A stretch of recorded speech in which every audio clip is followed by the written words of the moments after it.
இன்று பாருங்கள், தேர்தல் கூட்டணிகள் பேசப்படுகிறது. அவர்கள் கொள்கைகளை எல்லாம் பறக்க விட்டுவிட்டு கூட்டணி சேருகிறார்கள். சேருவதற்கு முதல் நாள் வரை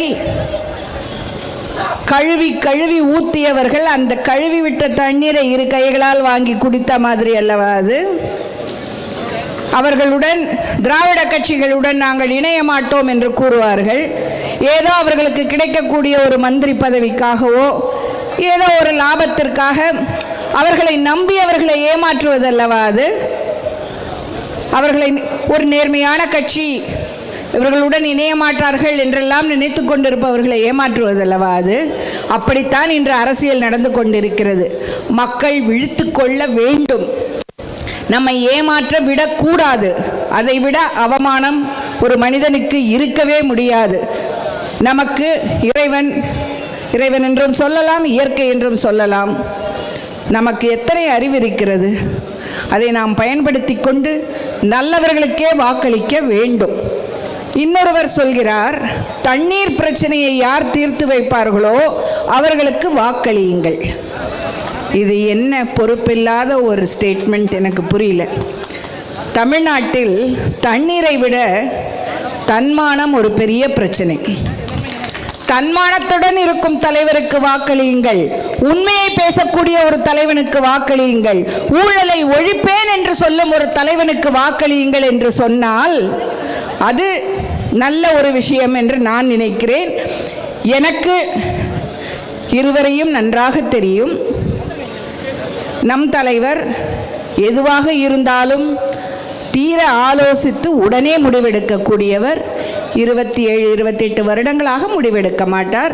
அதுதான் ஒரு காரணம். அதுவும் ஒரு காரணம், நம்மவரை நாம் தலைவராக ஏற்றுக்கொண்டிருப்பது. கிராமம் சூழ்ந்த ஊர் நமது திருவாரூர்.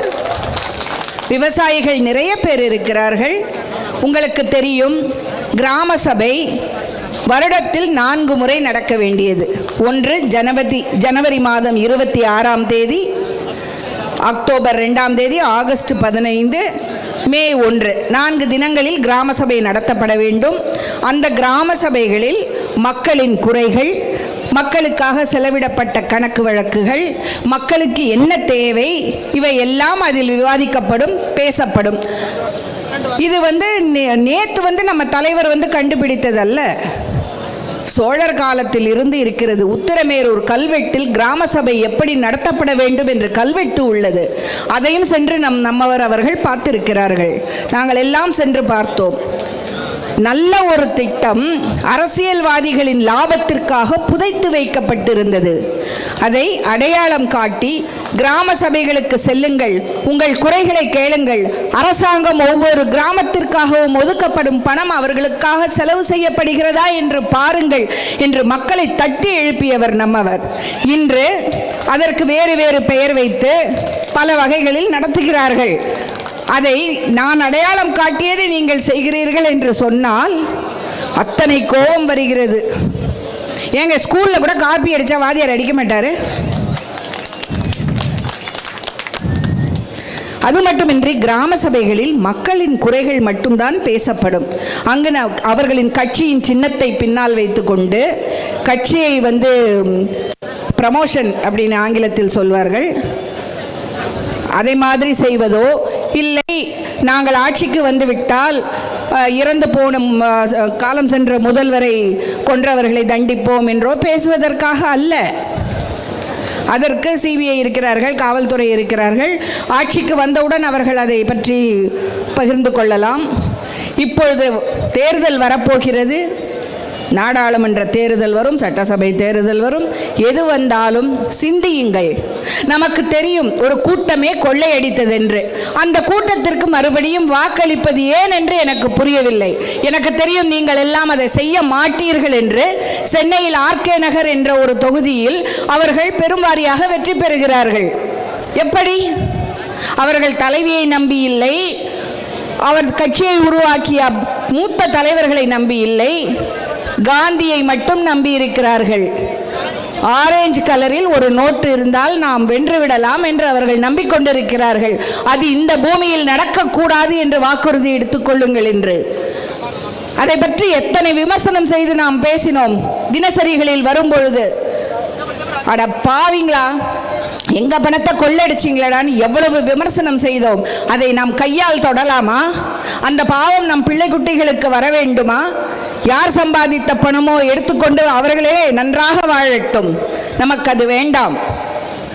இது தமிழர் வாழும் பூமி, தமிழன் வாழும் இந்த மண், அதை தொடக்கூடாது. உங்கள் அனைவருக்கும் தெரியும் யார் அந்த எந்த கூட்டம் கொள்ளையடித்தது என்று உங்களுக்கு தெரியும்.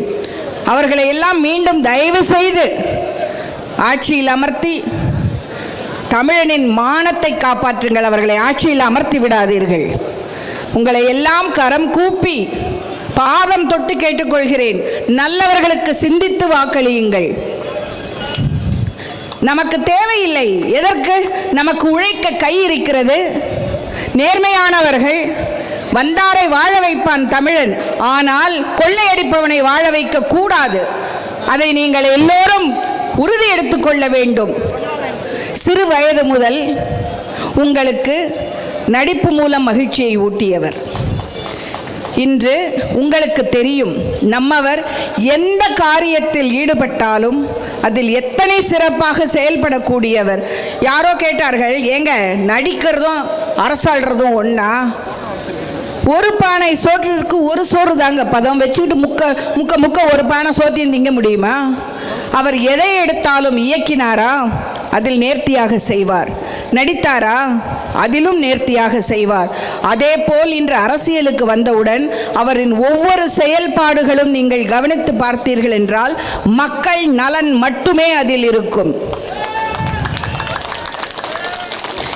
இன்னும் சிலர் கேட்கிறார்கள், நடிகர்களுக்கு கூத்தாடிகளுக்கு என்ன தெரியும் என்று. நல்ல சிவன் கோயில் உள்ள ஊர் இது. ஈசனுக்கு கூட கூத்தாடி என்று தானே பெயர். சொல்லிக்கொள்ளுங்கள் நீங்கள் தலைவரை கூத்தாடி என்று, ஒன்றும் பிரச்சனை இல்லை. நான் கேட்கிறேன், இவர்கள் கட்சியின் மூத்த தலைவர்கள் எல்லாம் பேரறிஞர் அண்ணா அவர்கள், நமது கலைஞர் அவர்கள், புரட்சி தலைவர் எம்ஜிஆர் அவர்கள், ஜெயலலிதா அம்மையார் அவர்கள், இவர்கள் எல்லாம் அரசியலுக்கு வருவதற்கு முன் ராக்கெட் சயின்டிஸ்டாக இருந்தவர்களா?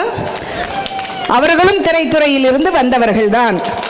உங்களைப் போல், நீங்கள் செய்யும் தொழிலைப் போல், ஒரு காவல்துறையினரைப் போல், மருத்துவர்களைப் போல், வக்கீல்களைப் போல் சினிமாவும் ஒரு தொழில். நாங்கள் எங்கள் வாழ்வாதாரத்திற்காக நடிக்கிறோம்.